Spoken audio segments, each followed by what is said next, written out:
This episode of the podcast is brought to you by Bear Boat Alaska. Up your DIY hunting game with one of their 37-foot adventure yachts.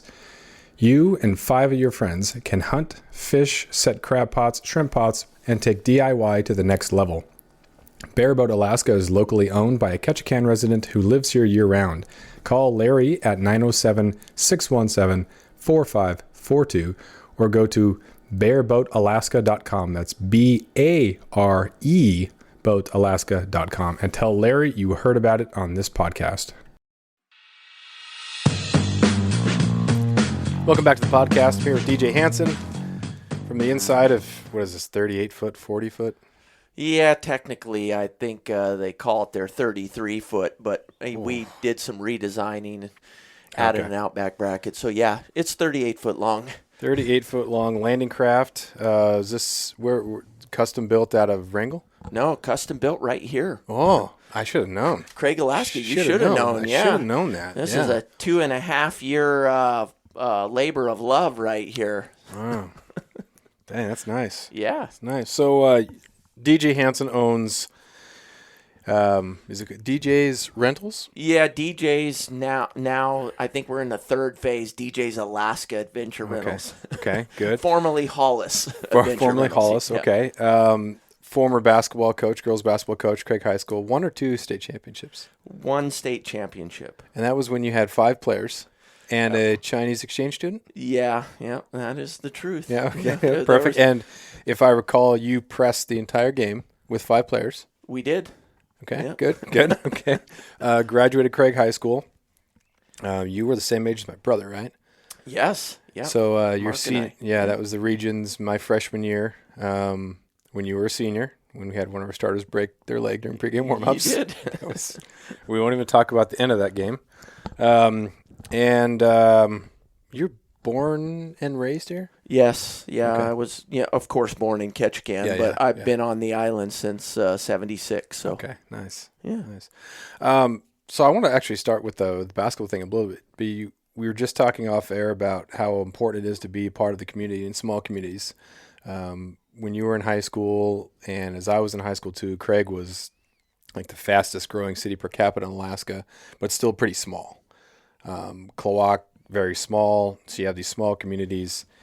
If you aren't part of it, then it can be a very lonely, isolated place. So what value has there been for you to grow up in such a place and then want to call that home as an adult? Boy, the value is the small community. It's a double-edged sword, right? In a small community, there are people that know you very well, so you can get a lot of support, but then there are people that know you very well. And sometimes it can seem daunting because, in a small community, everybody waves.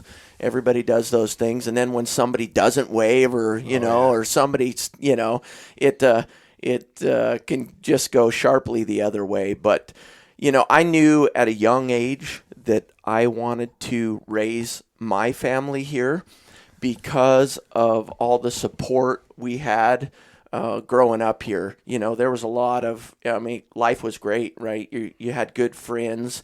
The community was great. The school system was especially outstanding to me. And I knew I wanted my kids to have that same experience.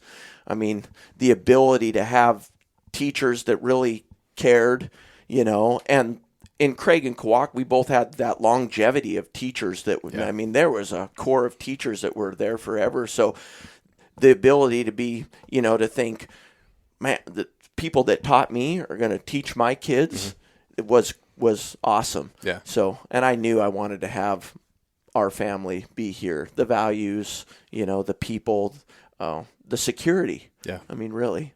Yeah. It can be kind of a lonely place. At the same time, you have Craig and Klawock as being places of great opportunity for entrepreneurs, but at the same time, kind of almost an isolated nowhere for others. So how do you gauge the opportunity? How do you make the most of these opportunities in these small communities? Because there's some people who just can't get out. They didn't leave. We've seen some of our former classmates who, unfortunately, because of circumstances or whatever, haven't been able to have the same experience as adults. So how do you make the most of that and find these entrepreneurial type opportunities? I, you know, I that's really hard to to talk about where someone else is coming from. You Mm-hmm. know, I mean, from my own experience, I'm how I got a lot of these opportunities is the self motivation I had. I mean, you would be surprised what motivates some people. You know, so and I never. One of the things that I was really blessed, I think, to have is I never in my life wanted to be like somebody else. Mm. I never looked out and said, "Hey, I want to be as rich as this guy," or "Hey, I Mm-hmm. want to be as successful as this guy." I just wanted to be me. I Yeah. wanted to push myself as far as I could push myself, and and hope something good happens. Now, did I get opportunities that other people may not get? I, in all honesty, if anybody could have what I have if Mm-hmm. they wanted it. I I come from, not nowhere, but I Yeah. in the trenches, I Yeah. just we Ann and I started having kids. My wife and I started having kids pretty young, so I had to get motivated real Mm-hmm. quick. Yeah. So, and I think everybody has that point where they get to choose, right?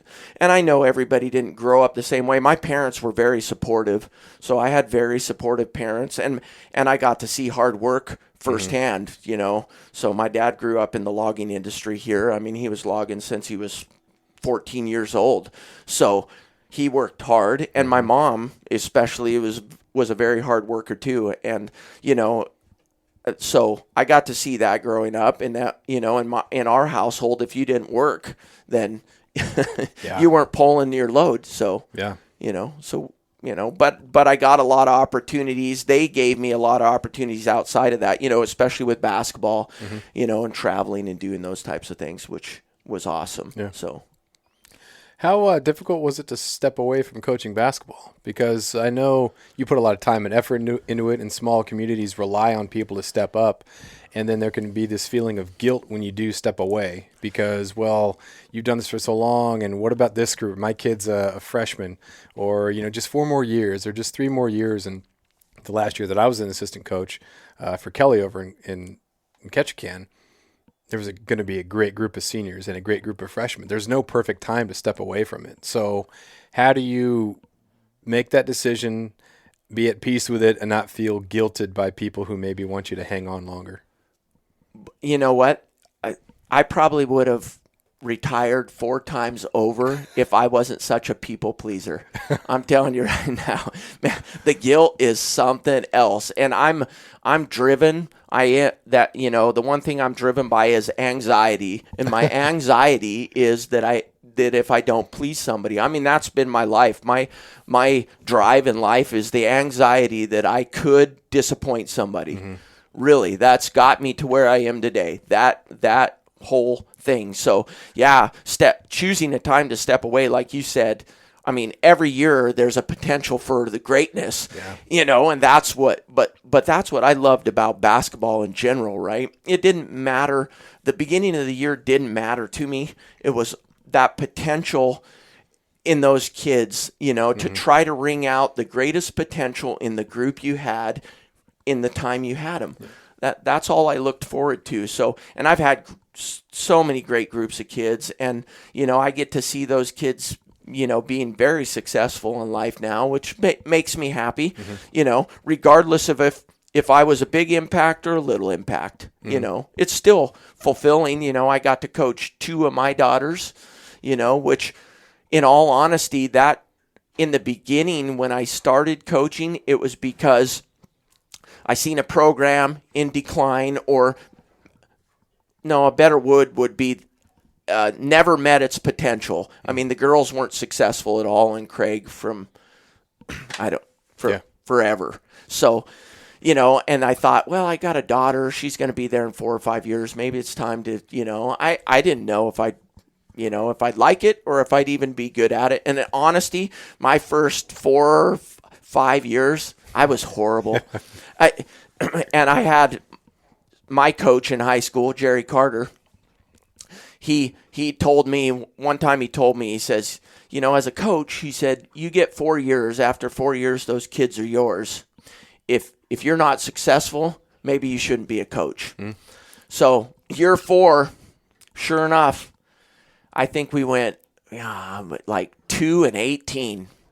And I told Ann, my wife, I was like, well, I guess I'm just not meant to be a coach because, I'm not producing any kind of results. And she said, you should give it one more year. You've been putting in a lot of work. And so it seemed like year 5, I made a hard change in year 4. I was, when you're young and in coaching, like I said, and you're a people pleaser, you think you need to be friends with everybody. Well, when you can turn the corner and say, you know what, I don't need to be these kids' friend. Right. You need to be a mentor, somebody that they can look up to and push them down the right path and teach them the right way.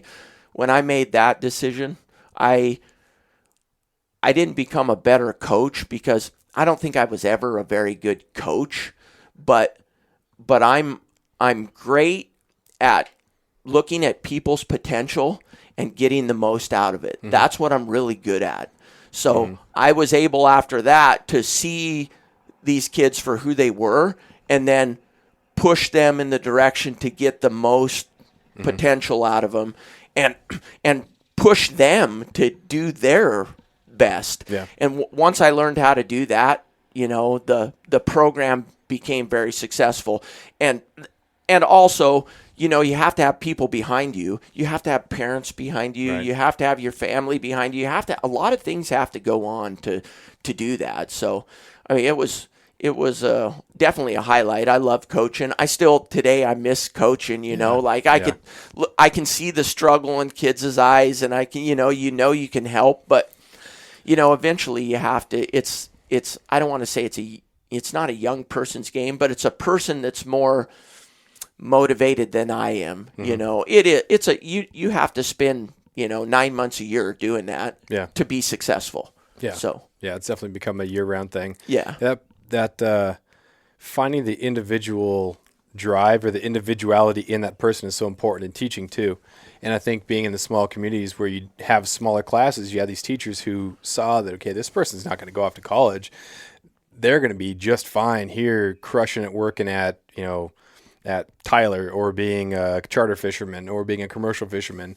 And it was nice to be able to see and have teachers who understood that and could hold you accountable individually outside of that. So rather than you're at a massive school of 1,800 and one teacher for 1 year and then you get a whole new set of teachers the next year, it's nice to have that consistency like you said before.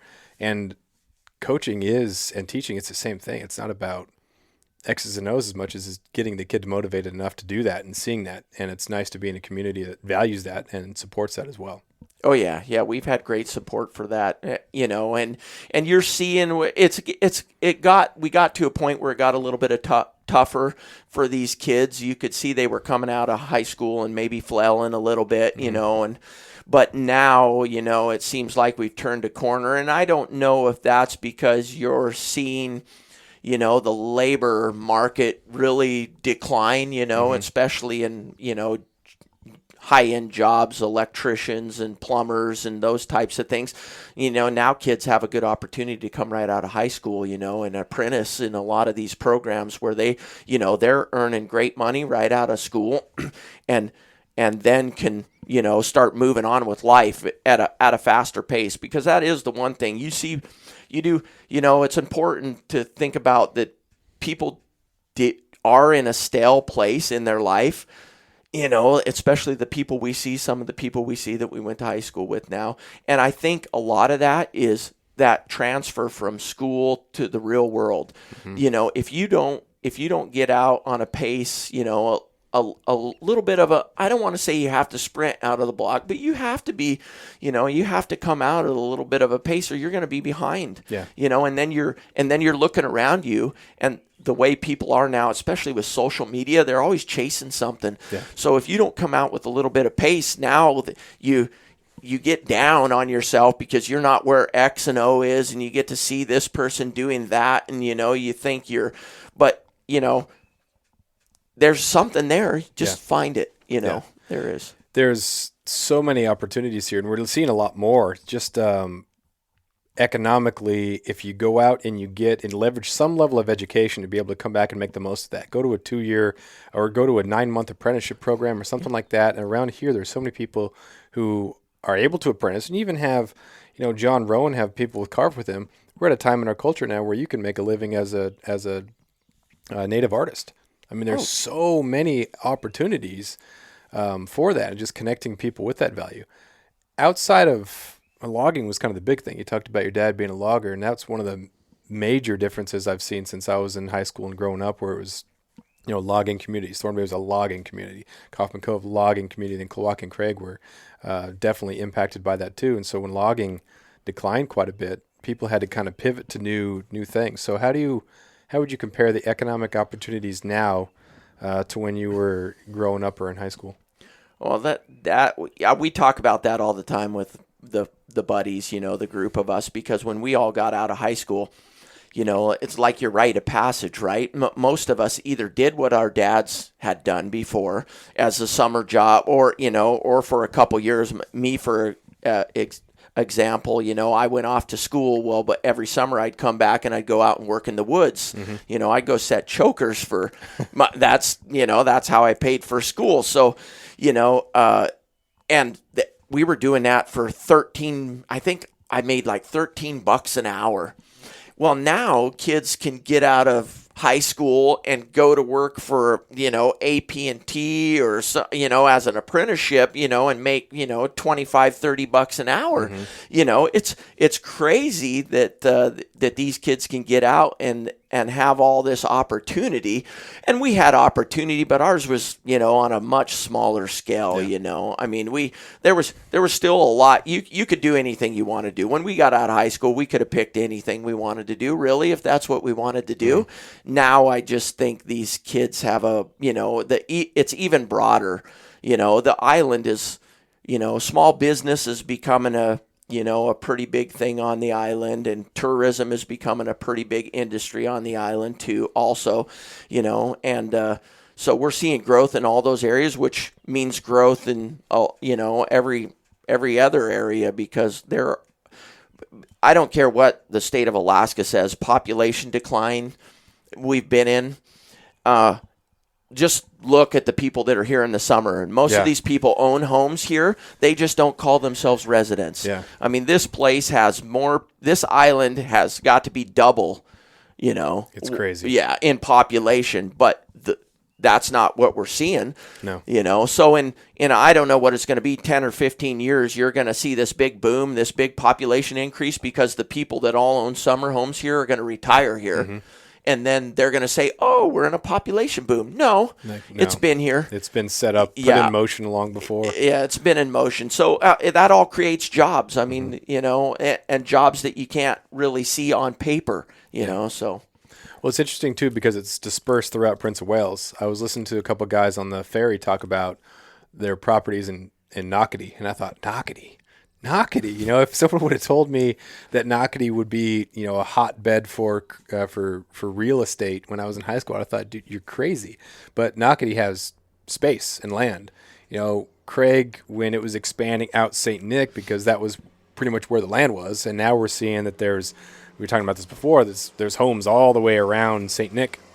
Klawock has some space, but not a ton. Knockety has space. Kaufman has space. And it's crazy to hear people talk about it, but that's where those places are being noticed, and people are buying homes, like you said. And it will be interesting to see where this leads. And there's a lot of economic opportunities. Obviously, there was a void when it comes to rentals. So how did you decide to go into providing that value or that need, rather than say, well, someone else can do it? After years of fine print contracts and getting ripped off by big wireless providers, if we've learned anything, it's that there's always a catch. So when I first heard that Mint Mobile offers premium wireless starting at just $15 a month, I thought, what's the catch? But after talking to them and using their service, it all made sense. There isn't one. Mint Mobile's secret sauce is that they're the first company to sell wireless service online only. They cut out the cost of retail stores and pass those sweet savings directly to you. For anyone who hates their phone bill, Mint Mobile offers premium wireless for just $15 a month. I was hesitant about having to get a new phone and a new phone number, but with Mint, you can use your own phone with any Mint Mobile plan and keep your same phone and your same phone number along with all of your existing contacts. Mint Mobile gives you the best rate whether you're buying for one or for a family, and at Mint, families start at 2 lines.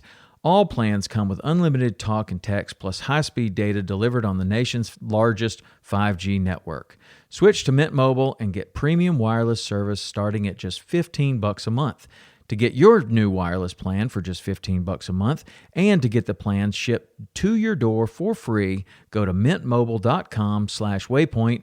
That is mintmobile.com/waypoint. Cut your wireless bill to $15 a month at mintmobile.com/waypoint. That was a real tough call for me because I had a great opportunity. I had owned my own business for about 6 or 7 years in the construction industry and had worked out of Ketchikan and then came back over and worked on Prince of Wales for, another 4 or 5 years. And it was like now, hard to find good labor, help, hard to find quality people, and I decided, maybe that's, and I decided for my body to also, even at a young age, I was like, man, maybe this, if you're doing this in another 15 years, it's going to be, you're going to be, maybe more worn out than you already are. I mean, basketball does that to us though, so yeah. I don't think I could be any more worn out. So I got a great opportunity with Tyler Rental to step in there and go to work. And within a couple of years, I had the opportunity to manage there. And I ended up being there for 13 years. And boy, that gave me some good insight to managing a rental company. Mm-hmm. So after about 13 years of putting in about 2,800 or 3,000 hours a year of work, I decided that I needed to take a break. So, I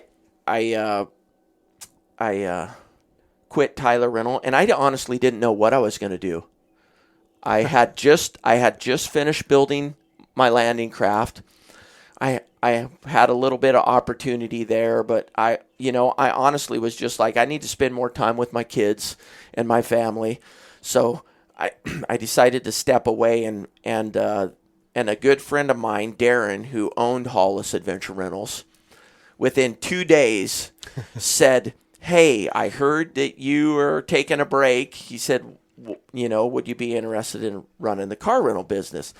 And I instantly said, nope, because we had rented vehicles at Tyler Rental, and it was one of my least favorite things to do, just because you're on a remote island. Mm-hmm. People are using this equipment in a way that, they're hunting, they're fishing, mm-hmm. they're doing all the things we love to do. On logging roads. Roads with alder everywhere. Yeah. Everything's overgrown. Every rig we had was pinstriped. I was like, this is just I just can't. It'd be too much. So I was like, nah, I don't think so. And, and then I went home and I thought about it, and I thought, you know what? Let's do it for a year, because maybe it's, so yeah. I called Darren up, and he said, okay. So I kind of weaned into, managing that. And then within a year, I had purchased the company, and then we started to, and basically it was me, and I had some help out of Hollis, Arthur, who was great help. So it was just the two of us doing it for 3 years. I didn't have the family involved at all. It was mm-hmm. just me and one other guy, and Darren would come in and help me out when I needed it. So, and it was one heck of an adventure, I had a lot of fun, but what I liked about it most is the people. I met some great people. I bet. And man, we had so many good people coming here. And yeah, there's some there's not so good eggs. And yeah, and I've got some stories of some rentals that have gone so wrong. It's not even funny. I think I'm going to write a book after it's all over because I've had vehicles shot and I've had I've had all kinds of things. So there's some great stories, but and again, I'm such a people pleaser that it's one of those things that when you start something like this, and there's such a customer base and a return customer base. When I took the business over, there were people that had been renting from him for 10 years. Well, so now you've got those people along with, of course, the people that now you have things in common with that now come up. So you create this whole other group that are friends but renters, So now you have this whole pool of people that you're like, you do not want to let down.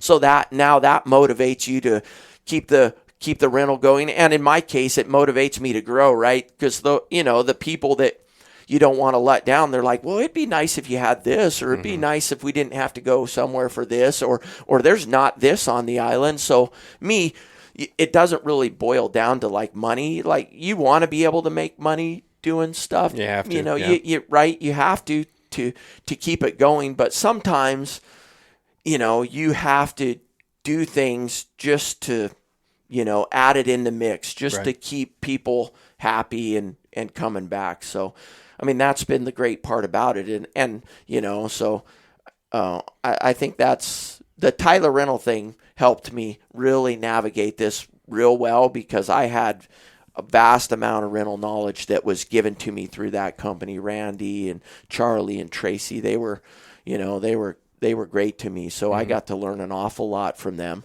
And then I got to turn around and use it in my own business. And I knew one of the reasons why I thought, I want to do this. When I left Tyler Rental, my whole game plan was to work 6 months a year. I'm going to get a job, I don't care what it is, where I work 6 months a year of hard work, because I really believe if you have a window in front of you and you just go, I got to work hard for 6 months. I'm going to work 14 hours a day for 6 months. Anything's doable. Mm-hmm. That's the way I've got anything I own in my life. It doesn't matter if it's property or business.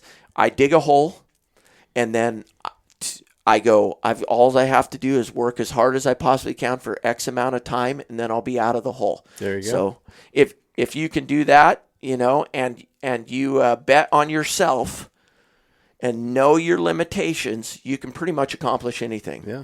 So you dug yourself a rental hole that you dug out of, and then you decided to dig yourself a boat rental hole, which seems like a hole that is a whole new level of issues and problems. Someone's breakdown or gets a flat tire on the side of the road, that's one thing, but now you got boat rental. So what's the difference, and how has that been a unique stress renting boats now? All of it's stressful. I mean, in all honesty, the boat rental's different. The uniqueness of our business is we talk to everybody we rent to. We don't text everybody we rent to. We don't just email everybody we rent to. We try, at least on the first interaction, we try to have a conversation, because there is a lot of value in conversation about their knowledge, what they can and can't do, what their expectations of Prince of Wales are. Most people's expectations of Prince of Wales are zero. They just think they can show up here and do all these things. And the biggest thing is like, we have so many people that want to rent from us and they don't even know how to get here. So I mean, we're basically, we start from the beginning, and pretty much just, a lot of people, we just kind of lead them through the whole how to get here, the options to getting over to the island and all those things. So in the boat rental world, that helped, because I still talk to everybody before we even rent them a boat. I gauge their experience in a boat, right? So I can tell them what I would let them rent from us. And I'll be honest, you can't just come here and rent something from us. You can't get online and just rent something from us. You have to talk to me. Yeah. I'm not going to put somebody in a position where they could, be in danger. I don't want to do that. So with the boat rental thing, it's just being real hands-on. We talk constantly, even after they get here for the rental. I meet them at the boats. We go over everything, and then we discuss weather, and I'll look at everything, and then I'll text them that night and say, here's where you should maybe go, or maybe you shouldn't even go out, And I try to be so flexible with that. We get a lot of people that want to rent for a week, and so we have a rental rate for a week. But if the weather's bad, I'm not charging you for a week. I mean, I don't want you out there. I don't want you pushing it thinking, well, I'm paying for this boat, so we got to be out on the water doing something. What fun is that? Yeah. I mean, and that's just, so there's those things. And we've had boats, we've had people run out of gas out in the middle of anywhere. We've had lower units ripped off the bottom of the boats. We've had all kinds of things. But in all honesty, when I was building this landing craft and then we started talking about the car rental business, he had a skiff, but I was already thinking in my mind about expanding, and then thought this landing craft would be great support for a boat rental business. Yeah. So I can pretty much go out and, pick anybody up, drop anything off, and do those types of things. So yeah, and the landing craft has turned into one heck of a blessing for us. So yeah, that's nice. Yeah, it's some of the things that people don't know about. If they check the weather, like this weekend's supposed to be super, super nice and sunny and beautiful, but out on the water could be a totally different experience because a lot of times you get that north wind, which is why it's clear and sunny. So if you're trying to go out for a couple of days and you're trying to anchor, I mean, you think, well, this is a heavy anchor. All I have to do is get it on the bottom, and I'm going to be fine. But then you get your tide swing, you get a change in wind, and you're dragging anchor, or you're going up on. I mean, there's a lot of other things that go into it too, that people might not know, and you don't want to intimidate them, but at least know what's going on so you can really enjoy the experience. Yeah, you have to be pretty thorough. We get a lot of people that go out and camp. I mean, we basically serve the adventurer / self-guided, core group. Most of our people all come here, gung-ho, and they're going to do it themselves, so, and we really cater to that everything we have is built towards that group of people, because that's the group of people I relate with. When I go somewhere, it's nice to go out and do it I'm not easy way. And I certainly suggest that every one of the people that come here and want to be in a boat, maybe even go out with a guide for a day, because you can get a lot of useful information doing that. But I tend to kind of lean towards the just go out and wing it scenario, right? And if it works out, it's even better because you're doing it yourself. And if it doesn't, then you've learned lessons. So yeah, tide swings here are one of the things that most people just do not grasp. They just can't grasp that we could have 17 foot of difference. And to explain that to them, especially to people that are, the bear hunters that are going to the beach, and we've had lots of boats go dry. Yeah. I mean, and I'm just up front. If you let a boat go dry, you're going to be there for 12 to 14 hours waiting for the boat to float again. Yeah. You're not going to move the boat. Yeah. So if it goes dry, just make sure that it doesn't go dry on a big rock and roll over, So, I mean, there's lots of those things, but we try to set people up with the best scenario. So failure is minimized, I guess. I mean, we have anchor systems and do lots of different things to try to mitigate those types of situations, but they happen. Like I said, I've had lower units ripped off, but I've had boats blow off anchor and beat on a beach all night long too. So I mean, I've had all those things have happened. Yeah. So. And that's the thing too, that happens to people who've been up here for a long time too. Like it's the wind changes, or you don't get the anchorage right, or you don't get the hook embedded, and like those sort of things happen to people who've been here their whole lives.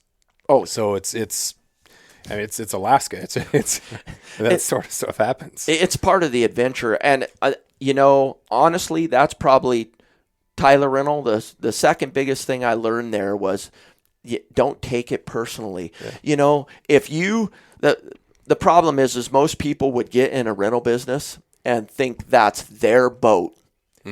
Right. That is my boat. I want it treated like it's my boat. Yeah. Well, guess what? It's a rental boat. And things are going to happen. I mean, that's just the way it is. If you take it personally, you're not going to be successful in this business. You cannot take damage to vehicles, damage to boats. Things happen. I mean, sometimes they shouldn't have happened because the reason why they happened was stupid, but they still happened, and you just got to move forward. You just go forward and move on to the next thing. Yeah. So, So what is the next thing? What's the next hole? Oh, I've got 3 holes going on right now. I'm a classic. I don't even fill a hole anymore before I dig another one. Oh, that's great. Dude, it's crazy. Great. You see, I just took you through our new 1,200 square foot cabin. It's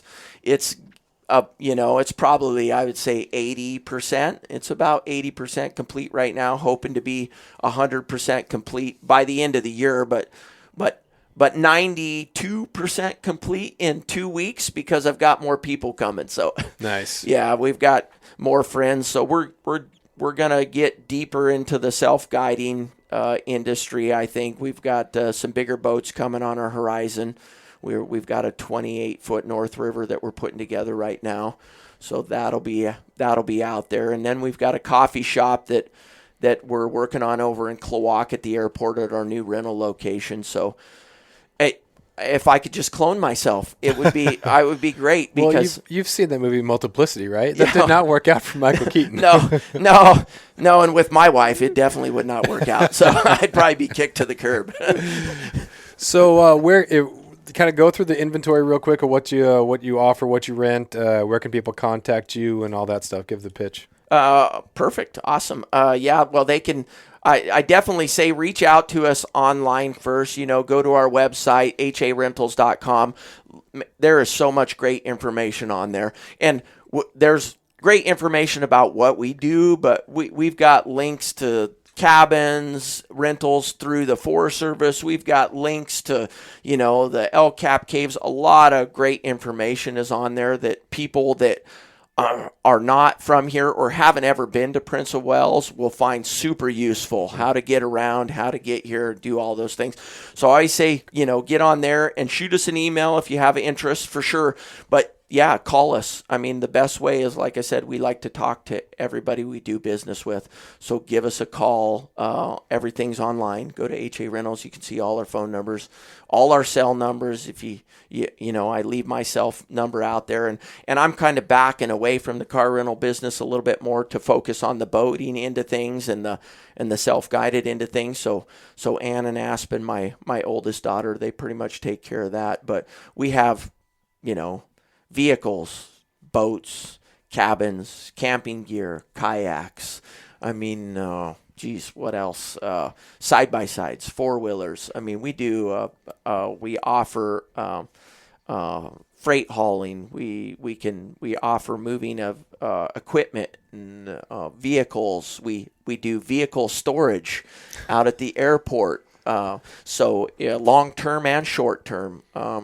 Boat storage, long-term and short-term. We do. I mean, honestly, I say just if you need something on Prince of Wales, just call us. If we don't do it, we will certainly point you in the direction of the right person, because we've been here and we know the right people to deal with. So excellent. Yeah. Well, that's a great closer, man. Seems like you've done that before. I've never done that before, so no. It was awesome talking to you. Yeah, sure. Thanks for taking the time out of your busy day. I saw that you were digging up there, and hopefully the echo in your landing craft ends up being okay. Yeah, should be fine. If it doesn't, we can always do this again. Yeah, we'll just copy it. Thanks, man. Appreciate it. Okay, thanks, Jeff.